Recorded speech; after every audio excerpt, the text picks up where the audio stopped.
നമ്മുടെ മഹാബലി നമ്മളോട് 2 വാക്ക് പറയുന്നതായിരിക്കും.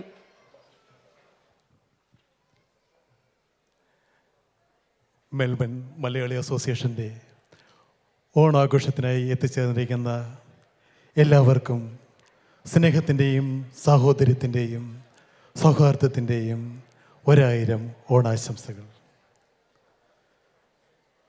ഓണം എന്നത് മലയാളികളെ സംബന്ധിച്ചിടത്തോളം ഒരു ചേതോവികാരമാണ്.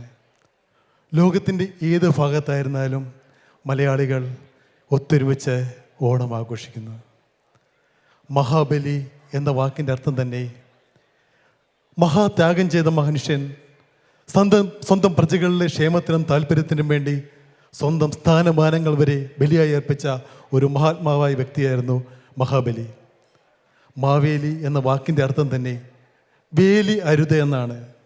ജാതിയുടെയോ മതത്തിൻ്റെയോ വർഗത്തിൻ്റെയോ വർണ്ണത്തിൻ്റെയോ അതിർവരമ്പുകളില്ലാത്ത സ്നേഹത്തിൻ്റെയും സാഹോദര്യത്തിൻ്റെയും സൗഹാർദ്ദത്തിൻ്റെയും ഒരു വലിയ സന്ദേശമാണ് ഈ ഓണം നമുക്ക് നൽകുന്നത്.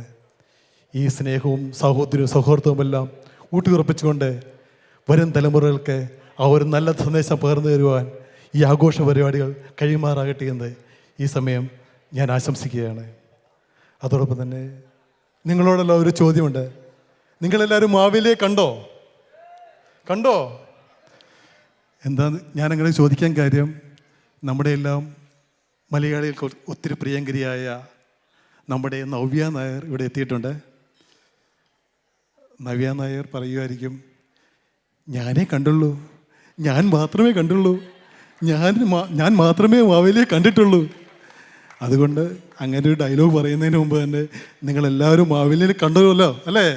എല്ലാവരും കണ്ടല്ലോ? Yes or no? Okay, thank you. അപ്പോൾ ഒരിക്കൽ കൂടി സ്നേഹത്തിൻ്റെയും സാഹോദര്യത്തിൻ്റെയും സൗഹാർദ്ദത്തിൻ്റെയും ഐശ്വര്യത്തിൻ്റെയും 1000 ഓണാശംസകൾ നേർന്നുകൊണ്ട് ഞാൻ എൻ്റെ വാക്കുകൾ നിർത്തുന്നു. Happy Onam. Thank you so much.